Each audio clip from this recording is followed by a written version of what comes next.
All right. Good evening. Hope you're all doing well. Today we're going to learn Maseches Kesubos Daf Nun Daled. We're starting at the two dots, which are 2/3 of the way down on Nun Gimel Amud Beis, starting with the word Siman. Tomorrow and Thursday. Tomorrow's Wednesday. Today Tuesday. Okay, forget that. Tomorrow is going to be one blot. Wednesday and Thursday are each going to be a blot and a half. Friday morning we'll learn together because I'm not here for Shabbos, and then we'll be done with Shabbos by Friday morning. That will help us to get through Shabbos, and then we'll be back in Yirtzeh Hashem in person on what day is that called? Sunday. And then I'm out of town the night of the 7th, so that's that whatever night that is. Tuesday. I could make a Google Calendar if that's helpful to people. I'm happy to do that. Usually it works out pretty Hamish like that. Traveling with you. You're welcome to come with me. I took. Yeah. All right, let's go. 2/3 of the way down. The Gemara says, Siman de Gavre, the Siman of the names, as we will soon say, the names of the people is Shin Kuf. It's Sak Zaraf. We'll see that these are the initials of the people who will be speaking. The Shin is Rav Sheshes, the Kuf is Reish Lakish, B'chule, we'll see. And the 5 topics that we're going to be discussing for these 5 names are Miana, V'yibma, Shnia, Arusa, Ve'ansa. Let's go through all 5 of these people and all 5 of the sugyas. Says the Gemara as follows. Bo minemi Rav Sheshes, he's the shin, and Mima'enes is the mem. That was the first case of Miana. Rav Sheshes has a shaila about miyun. We know that miyun is where a ketana gets out of her rabbinic marriage by simply telling Adam she's done and she walks away. Yesh la mizonos o ein la mizonos. If she does miyun, would she still have mizonos from her previous husband? Yes or no? I'm sorry, where are we? We are 2/3 of the way down on Nun Gimel Amud Beis at the 2 dots. Amar Lahu Rav Sheshes Tani Tu. We've already learned this in a brisa. Now we'll see that the word miyun is actually missing from the brisa, so don't be alarmed. The Gemara says as follows: Almana b'veisaviha. If you have a widow who's back in her father's house, ugrusha b'veisaviha, a woman who's divorced, who is living in her father's house, v'shomeres yavam. A shomeres yavam is a woman who's slated to be married to a yavam b'veisaviha. In all of those cases, yesh la mizonos. Rabbi Yehuda Omer, Oda b'veisaviha yesh la mizonos, eina b'veisaviha ein la mizonos. He says, if she's still in her father's house, then she gets mizonos, and if she's not, then she doesn't. So the Gemara says, if you're reading carefully, Rabbi Yehuda hainu Tanakama. There doesn't seem to be a difference between the shitas of Rabbi Yehuda and the Tanakama in regards to all of these cases of Almana b'veisavia, Grusha b'veisavia, and Shomer Siavam b'veisavia. Says the Gemara, Elalav, and here's where our case comes back into play. Elalav, it must be Mima Enes Ika Beinayu. That when it comes to the Ketana being Mima Enes, leaving her marriage, that's the difference between them. The Tanakama Savar Islay. The Tanakama is of the opinion that she does taka have mizonos from her husband, her ex-husband. Rabbi Yehuda Savar Leslie, and Rabbi Yehuda holds that there is no mizonos for her. That was case number 1. We had mentioned, if you look back at the acronym, the Sak Zaraf, the Kuf is Reish Lakish. By Reish Lakish, there's the Kuf there. What about a Bas Yavama, the daughter of a Yavama? So that means that Ruvain was married to Rachel. Ruvain died. Shimon marries Rachel, and then they have a daughter, Chana. So the Gemara says as follows: what about the Bas Yavama? Does the daughter yesh la mizonos ein la mizonos? Does she have rights to mizonos like her mother does, or no? Is she the derivative of the Yibum marriage, and maybe not? Kevan de Amar Mar Kesubos al nichse baila harishon Leslie. Maybe we would have said that when it comes to the Yavama, we learned this in Maseches Yavamos. Maybe we would have argued that one should only rely on the initial husband for the nechasim, the Yavama, let's say in this case Rachel, even though she's married to Shimon, but we rely on the estate of her initial husband Ruvain, and therefore this isn't Ruvain's child, it's Shimon's child. Chana is Shimon's child, so therefore Leslie, she gets no mizonos. O Dilma, maybe we should say that Kevan de Islam Rishon, that even Kevan de Leslam Rishon, that if in fact Ruvain has no estate, and therefore the only way that Rachel will be supported is by Takinu le Rabbanan Misheni Islay, then really because when there's no money in the first estate, of Ruvain's estate, then then Rachel would then be able to benefit from Shimon's estate. Maybe Islay, therefore the daughter of the Yavama, should benefit from his own. Says the Gemara Teku, we don't know the answer to that question. The Gemara says, if we look back at our acronym, we're up to the letter Zayin. Boy Rebbe Lazar, the Zayin from Rebbe Lazar. So Boy Rebbe Lazar, Bas Shnia, Yesh la mizonos, ein la mizonos. A shnia, as we learned about in Maseches Yevamos as well, shnia le'arayos. This is a marriage that is forbidden midrabanan. Now, if the marriage is forbidden midrabanan and there's a daughter Does the daughter get mizonos? Yes or no? And as we turn to the top of Nundal and Aleph, the Gemara paints the picture for us. Kevan de lesla ksuba, because this marriage is not really Kedas Moshe v'Yisrael, they should not be married. Since she doesn't have a ksuba, les le mizone, maybe her daughter would not be the beneficiary of mizonos. Odilma, or perhaps ima de avda isura kansuha rabbanon, the mother who was willing to get married in this rabbinically prohibited marriage, she gets the slap on the wrist. However, the daughter ihi, the daughter de lo avda isura lo kansuha rabbanon, here too teku, the daughter of a rabbinically prohibited relationship, we don't know if she would end up getting mizonos in such a case. So Yavama, I know we've learned this Sure. months ago, doesn't get a Kesuba? We're not talking about the Yavama, we're talking about a Bas Yavama. We're asking whether or not the Bas Yavama, the daughter of a Yavama, has access to mizonos in her mother's divorce. It's a very subtle case. So it's actually only talking about the daughter, but she does get a ksuba, for sure she does. We're only talking about her daughter though. And the Gemara has a teku there. We don't know because we're not sure where the burden lies. Because does it lie with the first husband's estate, who's dead, Ruvain, or with the second husband's estate, who's Shimon and well alive? So we don't know where the burden lies. Therefore, we don't know if she gets mizonos. Why should Shimon's daughter get mizonos from Ruvain's estate? It doesn't make sense. So that the Gemara is not sure about. Next case, the fourth case, 4 lines down on Nundal and Manal. Boy, Rabba, what about Bas Arusa? That's not good. If you're in Arusa, you should not be pregnant and having babies. In this case, they broke the law and she got pregnant and had a baby while she was in Arusa. So says the Gemara, in regards to the daughter of the Arusa, she was born, it's hard to say she was born out of wedlock, but they're not allowed to sleep together. It wasn't cheating per se, but it was usher. So the Gemara says, Yesh la mizonos or ein la mizonos. Does this daughter get mizonos or not?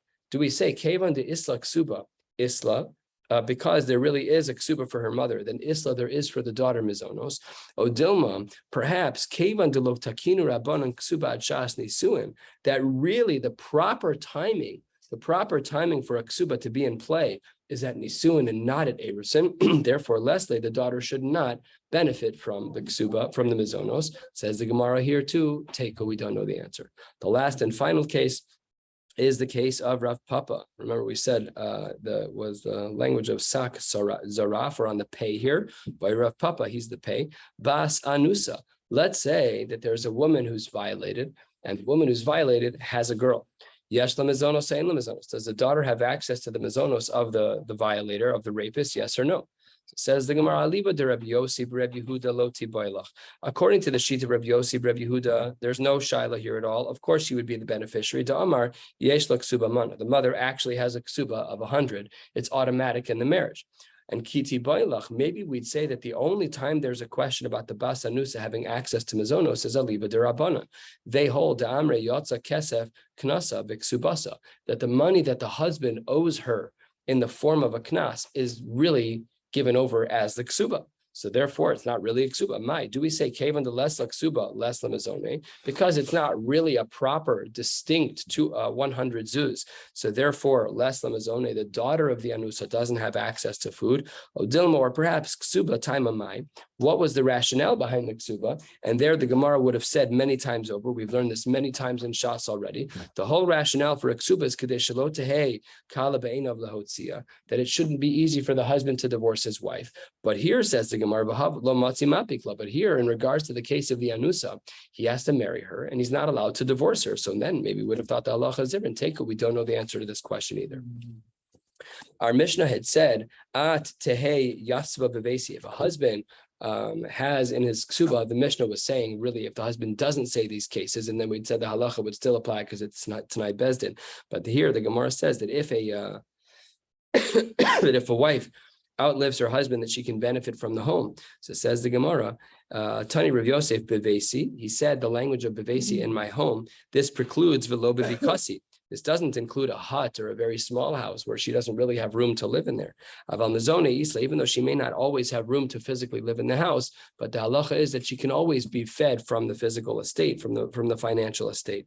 In fact, Marba Ravashi Amar afilu mezone nami, let's say that if in fact the husband only has a hut and not a big enough house for her, that in the same way that she has no physical room in the home, she also doesn't have access to mezonos, and therefore Leslie, she gets nothing in that case. The Gemara says at the end of the very first long line on Nundal and Aleph, we don't paskin like him. The Maisa, she gets mizonos even if she doesn't fit into the house. The Gemara says, Amar Rav Nachman Amar Shmuel Tiva'uha li naseh v'nis paisa. Let's say this woman who is currently living in the home of her deceased husband, and then a man proposes to her and she's nispaisa. She agrees. She says, okay, we can get married. She's still a little depressed about her first husband dying, but she's agreeable to marry. So it said then what? Before the 3 months? Not a factor here. We're not after the 3 months. That's not a factor here. So then the Gemara says, Ein la mizonos. Once the wife is willing to marry somebody else, then she's now untethered from her original husband and she no longer has access to the mizonos. So the Gemara says that implies that halonis paisa, that if she's proposed to, but she rejects him, she does not agree to marry, yesh la mizonos. That's what's implied. Meaning this shita seems to imply that we sever the bond between the woman who is a widow and her initial husband who is now deceased once she agrees to marry someone, but not only if she was proposed to. Says the Gemara, Amar Rav Anan, Lididi mifreshali minei demar Shmuel. I have a different understanding of all of this. Amra, if she says machmas ploni baili, the reason why I don't want to marry you is because I still am heartbroken over the death of my recent husband. Because she's showing that she still has a connection to her husband, yesh la mizonos. It's not a question of the betrothal per se. It's not a question of her rejection of the betrothal. It depends on where her emotions are.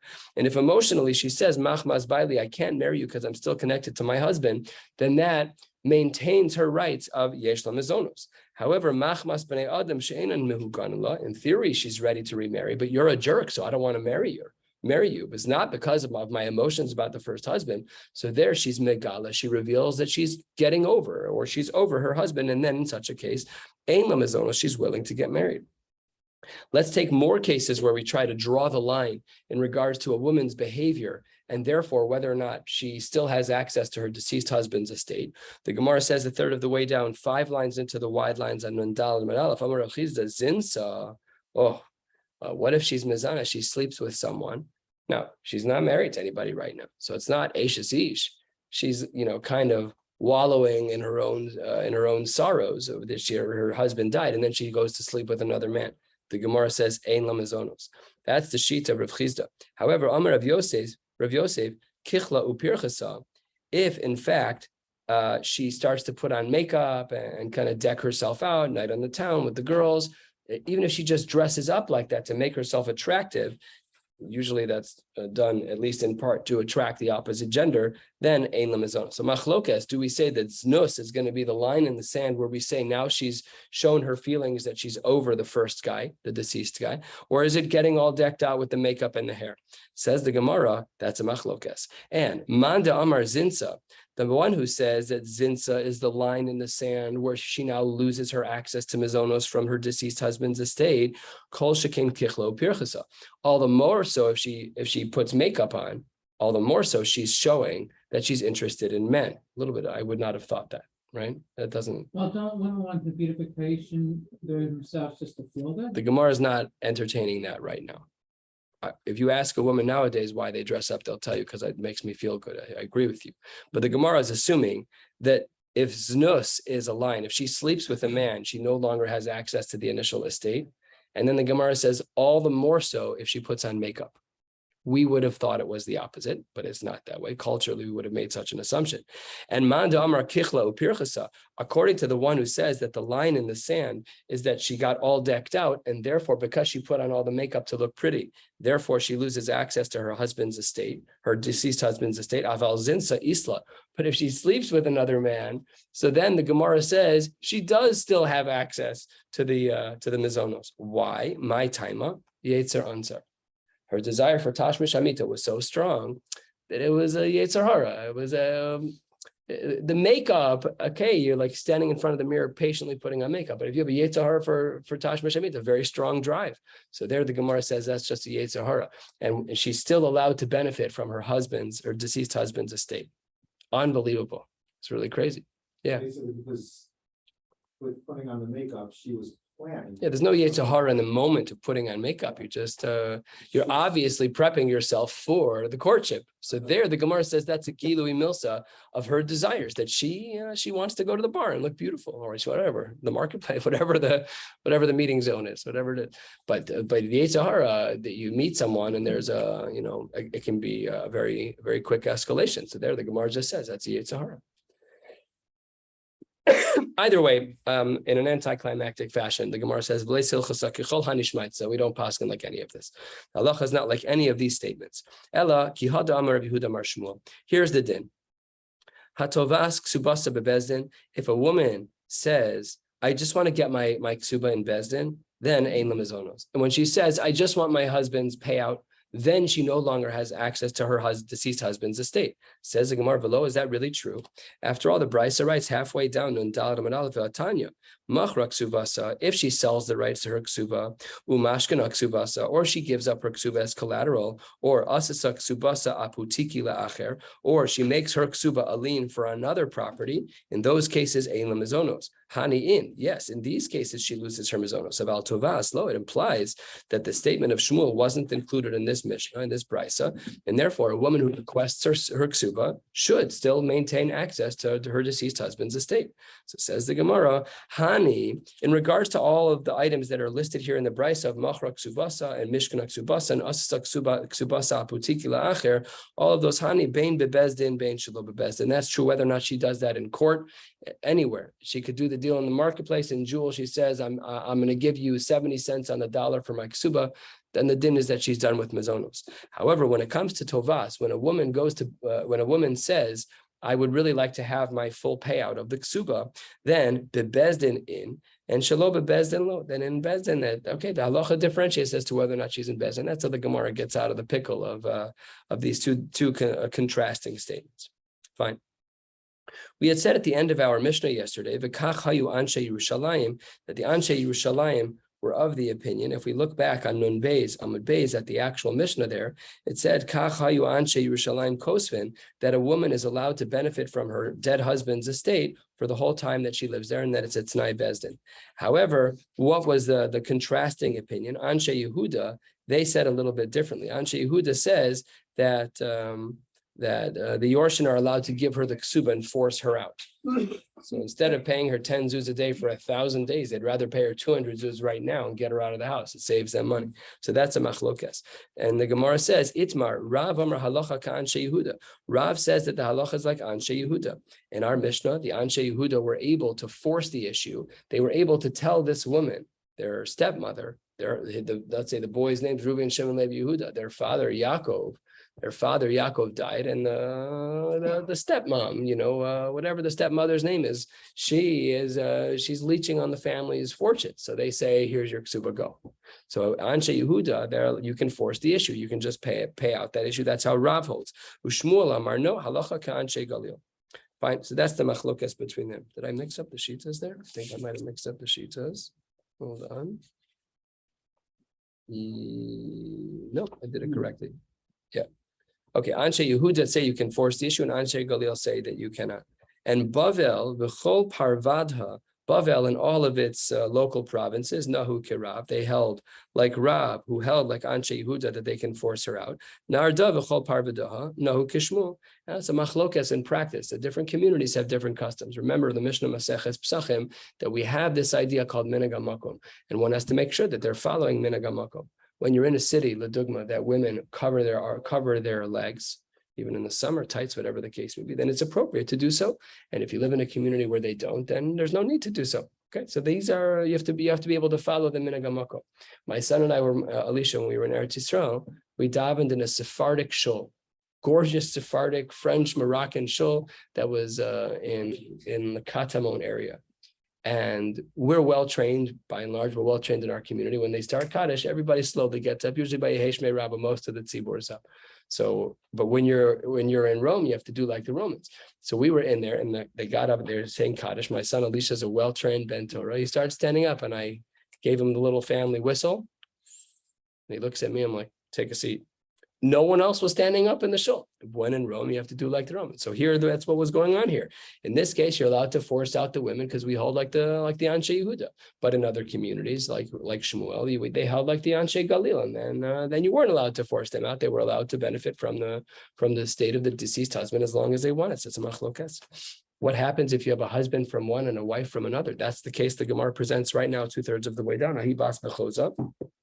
There's a woman who lived in the city of Mechoza, which was in Bavel, to have us Nesivil in Nahardan. She was married to a Nahardan man. Also, the Kamei de Rav.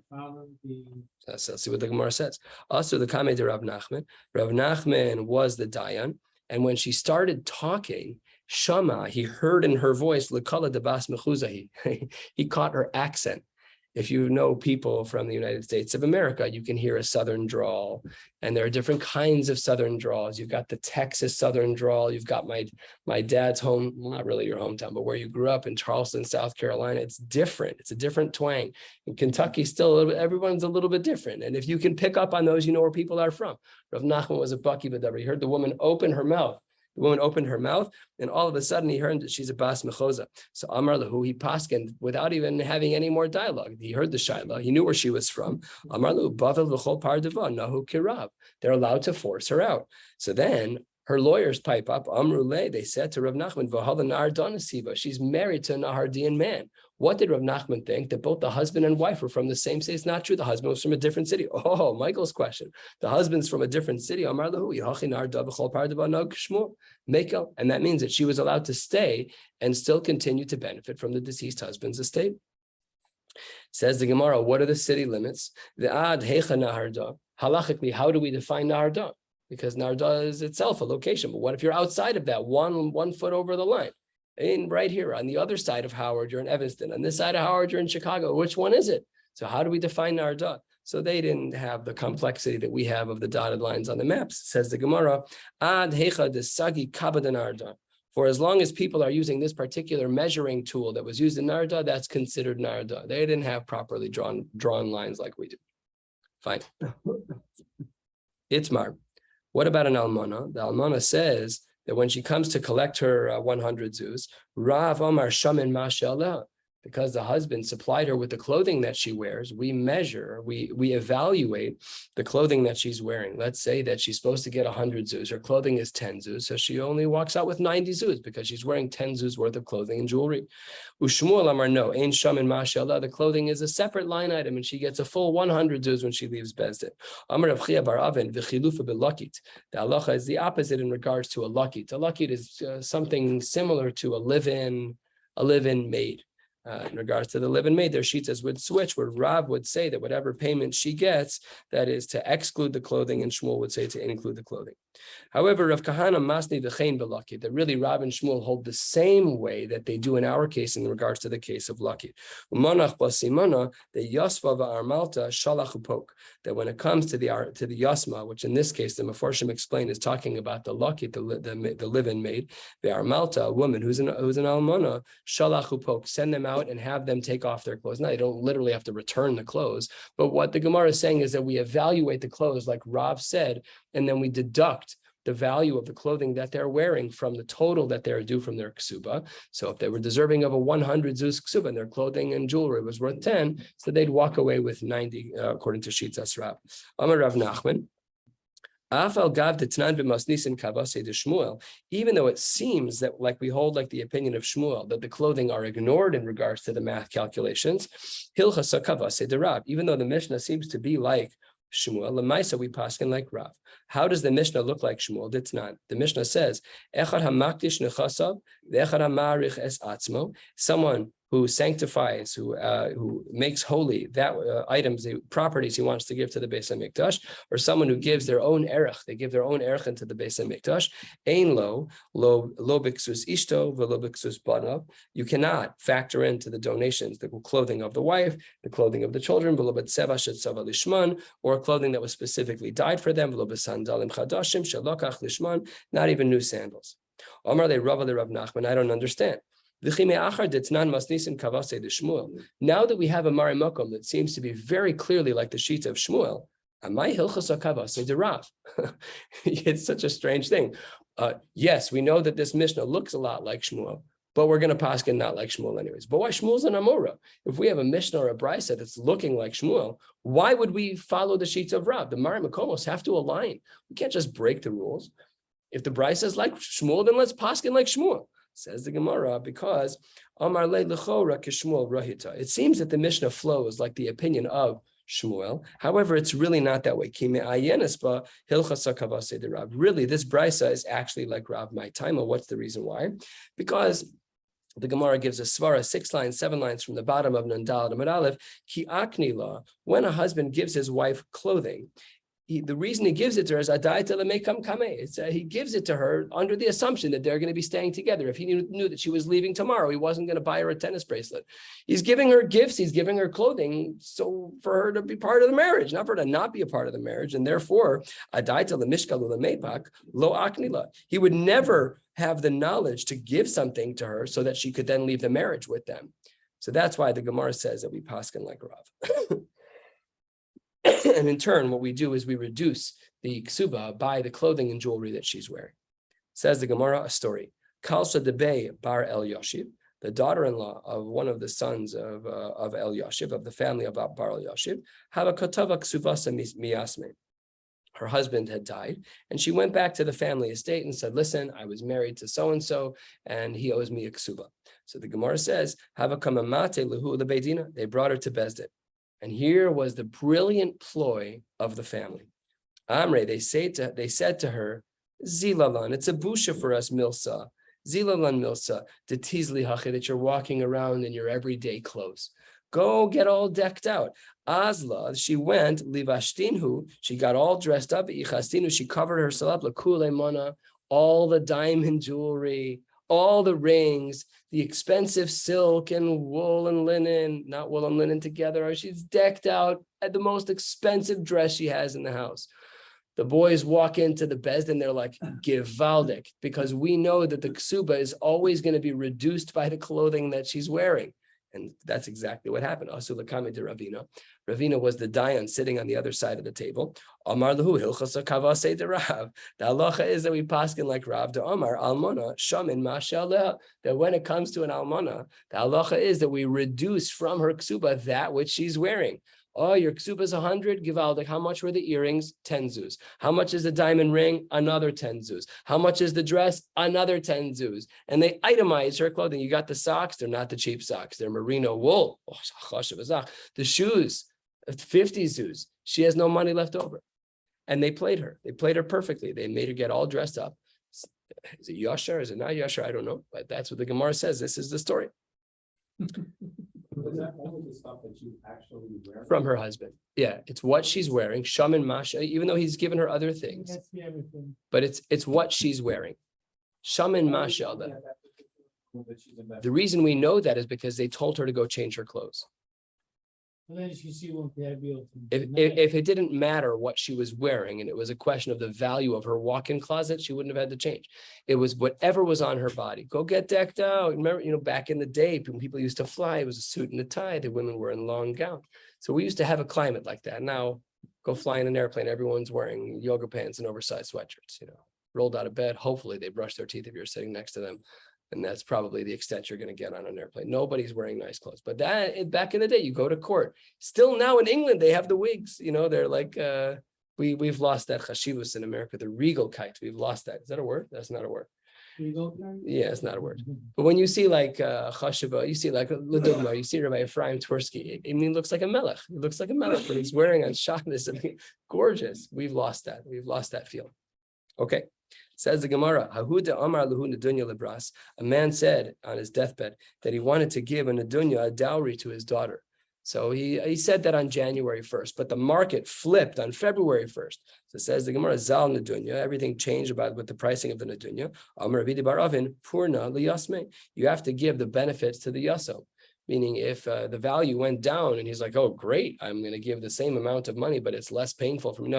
No, whatever he said is what he gives, even if it's more painful, even if the market changed. Let's change this. He said, I'm going to give 5 gold coins. On January 1st, the 5 gold coins are worth X. And on another day, they're worth less. He's like, great, it's cheaper for me. No, you got to then up your gold to match it to make sure that you've given what you've committed to. And as well, similarly, Hahuda Amar Lahu, a man said to them, turning to the top of Nandal and Beis, Arba Meo Zuze Min Chamra Libras. I have a lot of expensive wine in the cellar in the basement, and I want her to get 400 zuz worth of wine. That's a lot of wine. Eikar Echamra. Then the pricing of wine changed. Amar Rav Yosef Rav Chali Yasme. The proceeds go to the Yisomim. Kriva de Rabbi Yochanan, there were some relatives of Rabbi Yochanan, Havalahu Itas Abba. They had a stepmother, to have a Mafsada Mizone. She was a fresser. This woman could pack it down. She was eating so much food. And remember, we eat like kings every day. We're not used to the limitations.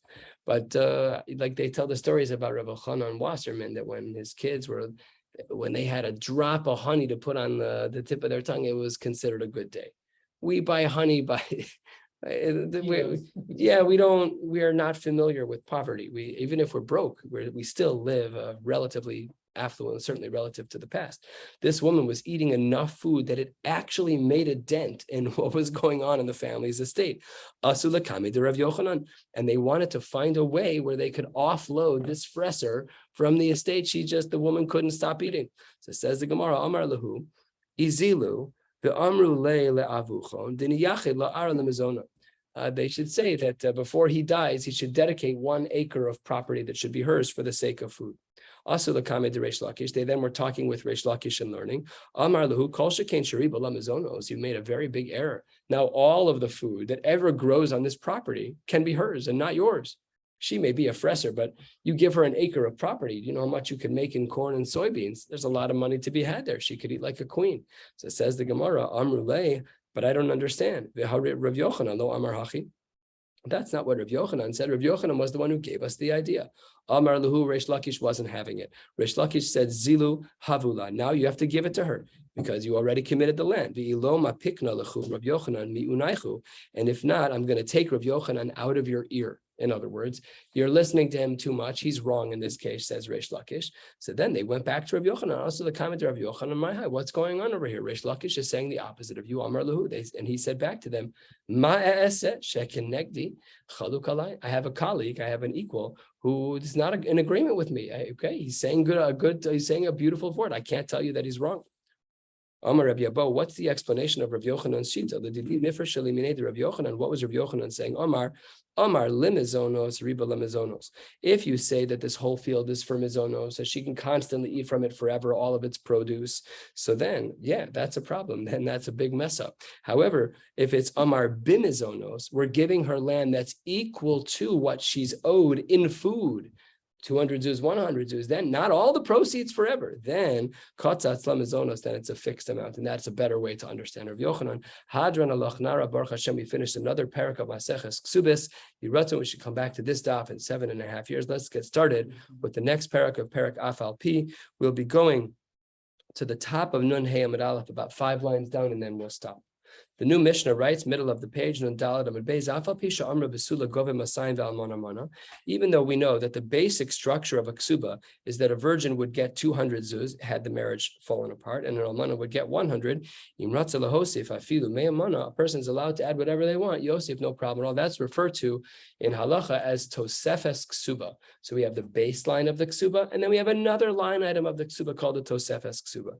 Nis armala onis garsha. If a woman loses her husband or she gets divorced, bein min ha'erusin, bein min ha'nisuin, whether or not she loses her husband, either way, through death or divorce, from the stage of erusin, just betrothal, or from actual full marriage, goves hakol. The halacha is that she not only gets her baseline of their 200 or 100, depending on her status of virgin, basula or beula, but she also gets the tosefes, she gets hakol, she gets everything.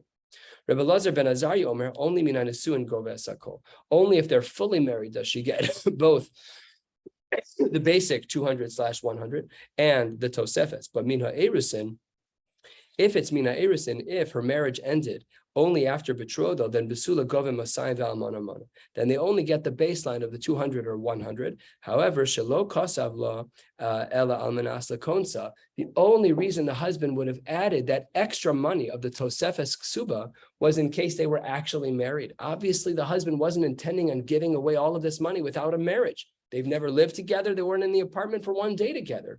So it can't be that the ratzon of the Baal, when he added a tosefes to the ksuba, was that it should go to them even after Erusin. It's not mistaber. Rabbi Yehuda says, Im ratza kosei besula shtar shel mosayim behi kosebes his kabli mimechmana. She's allowed to offset what the standard is by reducing it, by saying I'm okay taking it less than 200.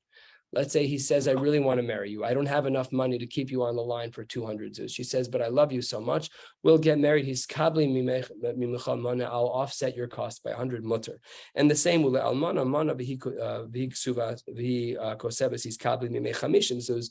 The same is true with an almana, that she's allowed to accept a reduction in her ksuba. Reb Meir Omer, I absolutely disagree with Reb Yehuda. That's considered, at least conceptually, even if not halachically, to be be'ilas znus. We always have to ensure that a husband is on the line for 200 zuz for a basula and 100 for an almana.